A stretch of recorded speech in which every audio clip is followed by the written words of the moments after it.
மகாபாரத வரலாற்றில் மறைந்திருக்கும் ஒரு அற்புதமான ஆன்மீக பயணத்தை பற்றி இன்று பார்க்கவிருக்கிறோம். கௌரவர்களிடம் நாட்டை இழந்து வனவாசத்தை மேற்கொண்டிருந்தனர் பாண்டவர்கள். அந்த கடுமையான காலகட்டத்தில் தாகம் தணிக்கும் ஒரு துளி நீருக்காக ஒரு மாபெரும் அதிசயம் நிகழ்ந்தது. ஒருநாள் அர்ஜுனனுக்கு தாங்க முடியாத தாகம் ஏற்பட்டது. நீரைத் தேடி பல மைல்கள் அலைந்து களைத்து போனார். அப்போது அவர் அகத்திய முனிவர் தனது ஆசிரமத்தில் ஆழ்ந்த தியானத்தில் இருந்ததை கண்டார். முனிவரின் அருகில் நீர் நிரம்பியிருக்கலாம் என்று அர்ஜுனன் ஆசையுடன் எண்ணிய ஒரு கமண்டலம் இருந்தது. முனிவர் தியானம் முடிக்கும் வரை தன்னால் காத்திருக்க முடியாது என்பதால் அர்ஜுனன் அவரது தியானத்தை கலைத்து தாகத்திற்கு நீர் கேட்டார். முனிவரின் அனுமதியோடு கமண்டலத்தை திறந்து பார்த்த அர்ஜுனனுக்கு அதிர்ச்சி. அது முற்றிலும் காலியாக இருந்தது. அப்போது ஞானியான அகத்திய முனிவர் அர்ஜுனனிடம் ஒரு பெரும் உண்மையை சொன்னார். அர்ஜுனா, உனக்கு எது வேண்டுமென்றாலும் அது உலகையே ஆளும் சக்தியான நம்மை எப்போதும் காத்து அருள் புரியும் கிருஷ்ணரிடம்தானே கேட்டிருக்க வேண்டும். உடனே தனது பிரியமான நண்பன் மற்றும் வழிகாட்டியான கிருஷ்ணரை மனமுருகி அழைத்தார் அர்ஜுனன். கூப்பிட்ட குரலுக்கு செவிசாய்த்து ஒரு நொடியில் கிருஷ்ணர் அர்ஜுனன் முன் தோன்றினார்.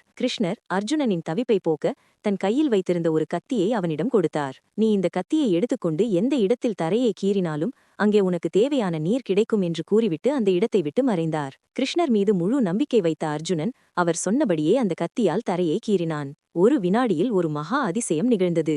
கீறிய இடத்திலிருந்து கங்கை நதியே பொங்கி வரத் தொடங்கியது. அர்ஜுனன் தன் தாகத்தை தீர்த்து கொண்டான். இந்த அற்புதத்தை நேரில் கண்ட அகத்திய முனிவர் கிருஷ்ணரிடம், பக்தர்களுக்காக இத்தகைய மகத்துவத்தை செய்த நீங்கள் இந்த இடத்திலேயே பார்த்த சாரதியாக கோவில் கொள்ள வேண்டும் என்று வேண்டினார். அகத்தியரின் அன்பான வேண்டுகோளுக்கிணங்க கிருஷ்ணர் அங்கேயே நிரந்தரமாக கோவில் கொண்டார். இந்த சம்பவம் நிகழ்ந்த இடமே இன்று நாம் தரிசிக்கும் திருநாங்கூர் பார்த்தன் பள்ளி என தலவரலாறு கூறுகிறது. இந்த வரலாறு நமக்குச் சொல்லும் நீதி ஒன்றேதான். நாம் தேவையுள்ள நேரத்தில் நேராக இறைவனை அழைத்தால் அவர் நமக்கு ஒரு துளி தண்ணீராக இருந்தாலும் அதை எந்த வழியிலும் கிடைக்கச் செய்துவிடுவார். உங்களுக்காக ராம்ஸ் டெம்பிள் விளாக்ஸ்.